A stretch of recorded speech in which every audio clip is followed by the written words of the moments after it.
안녕하세요. 책 읽어주는 초록 아지매입니다. 열심히 일해도 가난해지는 데는 이유가 있다. 제5장 생각을 뒤집으면 자유가 보인다. 시도하지 않으면 얻는 것도 없다. 한국 전쟁이 끝난 뒤 당시 조사 담당 기자였던 에드워드 헌트는 세뇌라는 책을 저술했는데 그 내용을 통해 그는 중국 공산당 교도관들이 인간의 의지를 꺾기 위해 어떤 심리적 기술을 이용했는지 적나라하게 폭로하고 있다.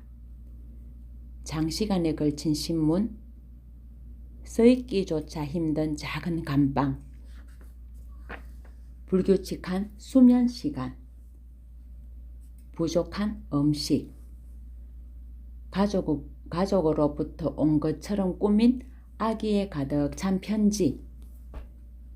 그들은 이러한 여러 가지 압력을 가하여 굴복할 죄수와 그렇지 않을 죄수를 구별하였다. 그들의 수용소에는 최소 보안 구역과 최대 보안 구역이 정해져 있었는데 교도관들은 정신력이 강한 죄수들을 최대 보안 구역에 수용하였다.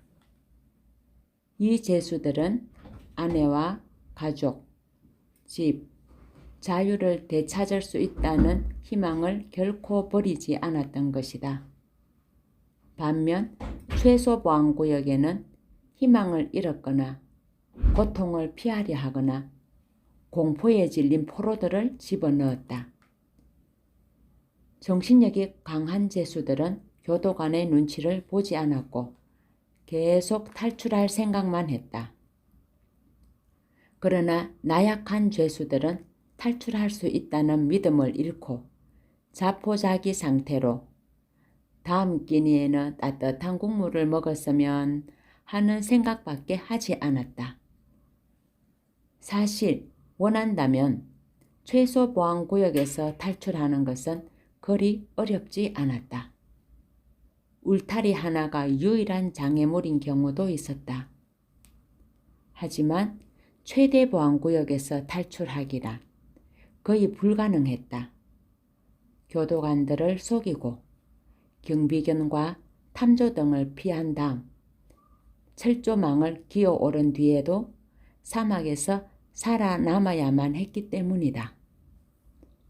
그런데 놀랍게도 최소 보안 구역에서 탈출한 사람은 극히 드물었다.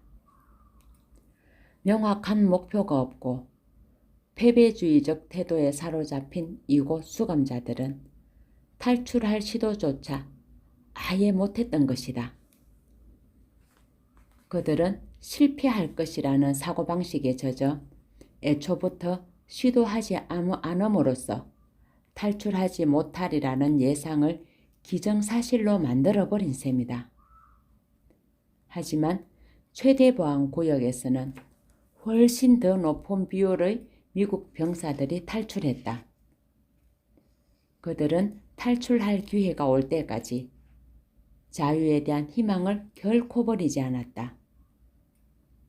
우리가 흔히 말하듯 그들의 육체는 감옥 안에 있었지만 그들의 사고는 감옥 밖에 있었던 것이다. 이 이야기에는 자신이 속해 있는 틀에서 탈출하여 재정적인 성공을 성취하고자 하는 모든 사람들에게 주는 좋은 교훈이 담겨 있다. 감옥에서 벗어나 생각하기. 재정적 성공에 대해 얘기할 때 감옥이란 정신적 감옥을 의미한다. 이것은 자신의 상황을 개선하거나 긍정적 목표를 성취하기 위해 노력하기는커녕 목표를 이루는 모습을 상상조차 하지 못하도록 가로막고 있는 사고와 태도, 공포, 가정의 집합체를 말한다. 정신적인 감옥의 전형적인 사례로 1950년대에 만연했던 인간은 4분 이내에 1마일을 달릴 수 없다는 생각을 들 수 있다.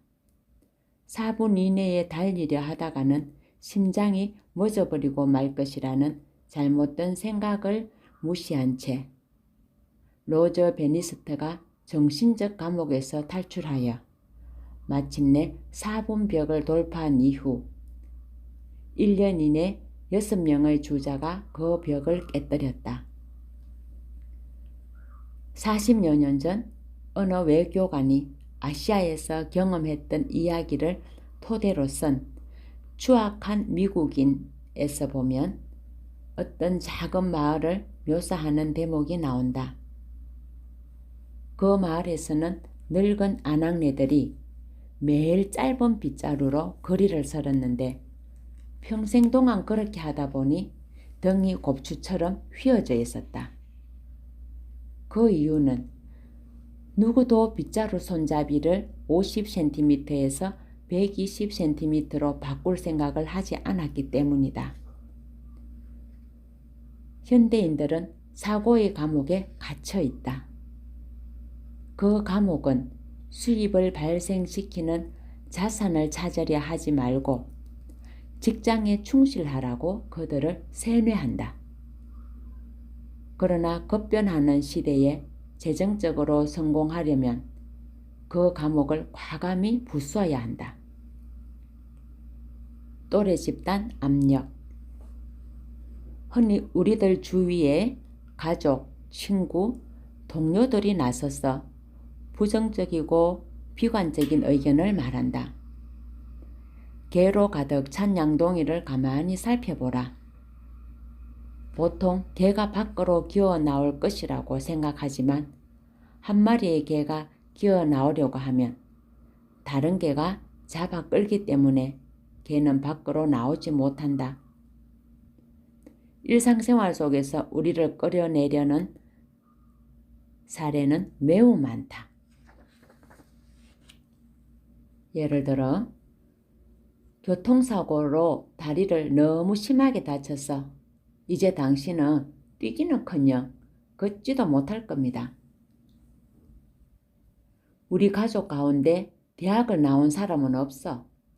어떻게 네가 대학에 갈 만큼 똑똑하다고 생각하니?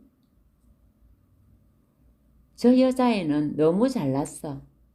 저런 애가 너랑 데이트하려고 하겠어? 그러니 애초부터 전화를 안 하는 게 좋을걸? 상대 침 주자의 기록이 훨씬 좋아. 너희들은 운이 좋다면 기껏해야 2등 정도나 하겠지? 넌 너무 작아. 네가 노트르담 축구팀에 선발될 가능성은 전혀 없어. 마지막 500m를 남겨두고 앞사람과의 거리를 좁히고 있는 마라톤 주자를 응원하는 사람은 많다. 그러나 시간과 수입, 자유를 제한하는 틀에 박힌 직장에서 탈출하려는 사람을 격려하는 사람은 드물다. 최대 보안구역의 포로들처럼 직장이나 재정적인 감옥에서 탈출하려면 회의론자들의 말을 귀담아 듣지 않아야 한다. 회의론자들은 자유란 상상 속에서나 존재하는 손에 넣을 수 없는 개념이라고 주장하며 최소 보안구역에 자신을 가둬버리고 그 누구도 탈출할 수 없다고 믿는다. 물론 그들의 주장이 어느 정도 옳을지도 모른다. 어쨌든 그들은 탈출하지 못했으니 말이다. 습관과 타성. 사람들은 습관에 얽매여 감옥의 벽 너머에 자유가 있다는 사실을 깨닫지 못한다. 어느 슈퍼마켓의 카운터에서 일하고 있는 제니는 일요일에도 근무를 해야 한다며 불평을 터뜨렸다. 그 말을 들어 나는 웃으며 이렇게 말해 주었다. 당신이 직장이 아니라 재택사업을 한다면 일요일에 근무를 하지 않아도 됩니다. 그녀는 멍한 표정을 짓더니 이렇게 중얼거렸다. 저는 일요일에 근무하지 않아도 되는 상점으로 옮기려고 애쓰고 있어요. 그녀는 이미 직장주의에 철저히 갇혀 있었던 것이다. 그녀는 현재의 상황을 개선하기 위해 다른 직장을 얻고자 했지만 그것은 탈출이 아니라 한 감옥에서 다른 감옥으로 옮겨가는 것에 지나지 않는다. 그것은 그녀가 그때까지 살아오면서 먹고 살려면 반드시 직장이 있어야 한다는 생각을 맹목적으로 받아들였기 때문이다. 10중 8구, 그냥 존재하는 것과 사는 것이 다르다는 사실은 그 누구도 가르쳐주지 않았을 것이다.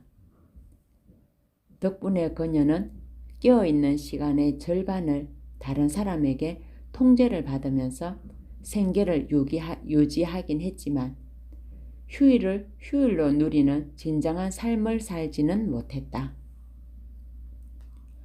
만약 그녀를 괴롭히는 감옥이 이 휴일에도 근무해야 하는 고통뿐이라면 다른 상점으로 옮기는 것이 개선책이 될 수도 있다. 그러나 그것은 영원한 탈출이 아니다. 그녀의 휴일은 여전히 다른 어떤 사람의 통제를 받게 될 것이다.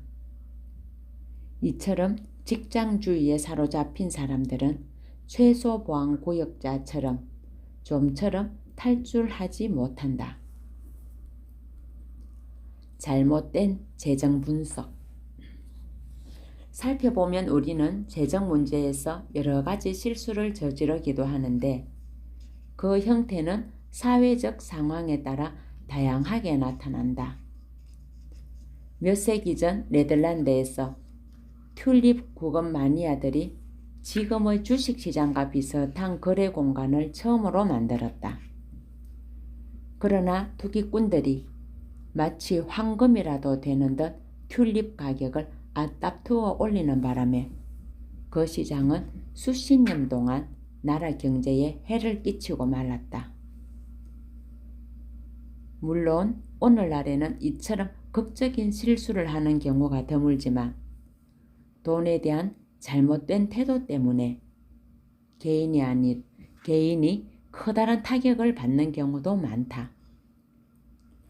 예를 들어 맞벌이 부부를 위해 마련된 보육원을 생각해보자. 미취학 아동을 둔 어머니의 80%는 직장에 다니거나 다른 일을 하고 있다. 하지만 경제적으로 손익관계를 따져본다면 이들 중 80%는 차라리 집에 남아 아이들을 돌보는 것이 더 낫다. 2000년 7월 워싱턴 타임스지가 여성 3,000명을 대상으로 조사한 결과 대다수의 여성들이 경제적으로 여유가 있다면 집에 남기를 바라는 것으로 나타났다. 일하는 엄마 중에서 맞벌이가 재정적으로 어떤 손해를 끼치는지 제대로 이해하는 사람은 많지 않다. 자칫 잘못하다가는 다람쥐 쳇바퀴 돌듯 쉬지 않고 아무리 노력해도 기대하는 것을 얻지 못할 수도 있다. 언젠가 어느 유명한 재정 설계사가 자신이 진행하는 라디오 프로그램에서 일하는 엄마들의 문제를 다룬 적이 있는데 다음은 그 분석 내용을 간추린 것이다. 사례. 남편의 연봉이 6만 달러, 아내의 연봉이 4만 달러인 부부가 있다. 부부의 총 수입이 10만 달러이기 때문에 소득세로 40%, 주소득세를 포함하여 40%를 납부한다면 아내는 세금을 납부한 다음 2만 4천 달러를 집에 가져온다. 이는 월 2천 달러에 해당하는데 그런데 만약 보육비가 매주 500달러라면 이들은 아내가 버는 돈만큼 지출하는 셈이다. 아내가 온종일 일하고도 보육비밖에 벌지 못하는 이런 사례는 흔치 않다. 물론 이 사례는 극단적이다. 아내의 연봉이 5만 달러이거나 교통비, 옷값, 식사비, 그리고 보육비를 지불하고도 수천 달러가 남거나 혹은 모든 경비와 세금을 제외하고 시간당 수입이 최저임금보다 많을 수도 있다. 뿐만 아니라 전공을 살려 사회적, 심리적으로 성취감을 느끼는 여성들도 많다. 하지만 주관적인 요인, 주부와 아이들이 심리 상태를 접어두고 수치만으로 따져본다면 돈을 그렇게 적게 벌면서 시간, 돈, 노력을 그토록 많이 투자하라고 조언할 재정 자문가는 거의 없다. 그리고 한겨울에도 매일 아침 7시에 차 앞 유리창에 붙은 얼음을 긁어내야 한다면 여성의 성취감도 흔들릴 것이다. 이 사례는 몇 년 전 나를 찾아온 고객의 상황과 흡사하다. 남편은 젊은 의사였고 아내는 약사였는데 낮 동안 그들의 2살짜리 아들은 유모 마리아가 돌봐주었다. 나는 여러 가지 수치를 계산해 본 다음 아이를 엄마가 돌보는 것이 낫겠다는 조언을 해주었다. 그녀는 결코 그럴 수 없다며 거부를 했지만 6개월이 지난 후에 전화를 걸어 이렇게 말했다. 일을 그만두었어요. 왜 그만두셨나요? 어느 날 저녁 6시쯤 마리아가 집을 나서는데 아들 녀석이 현관으로 가더니 손을 흔들며 안녕 엄마 라고 하는 게 아니겠어요? 마리아에게 말이에요. 감옥에서 탈출해야 한다는 사실을 깨닫기 위해서는 가끔 이러한 충격요법도 필요하다. 세뇌에서 벗어나기. 세뇌를 문자 그대로 해석하면 머리를 씻어낸다는 뜻이지만 오히려 우리의 머리는 오염된 생각으로 가득하다. 재정적인 무력함, 형편없는 보수를 받는 직장, 매일같이 출퇴근 시간에 느끼는 불만, 알람 시계가 주는 고통의 감옥에서 탈출하려면 수년 동안 쌓인 오염된 생각을 제거해야 한다. 발명을 하려면 먼저 아이디어가 있어야 하고 집을 지으려면 설계도가 있어야 하듯 재정적 자유와 안정을 위해 노력하려면 먼저 목표를 이룰 수 있다는 믿음이 확고해야 한다. 의사와 변호사 등 고소득 전문 직종자들은 자신의 직업이 재정적 자유와 안정을 얻는데 한몫할 것이라는 기대감을 갖고 있다. 실제로 그런 직업은 많은 사람들에게 재정적 안정을 가져다 주었지만 결코 자유는 가져다 주지 못했다. 감사합니다.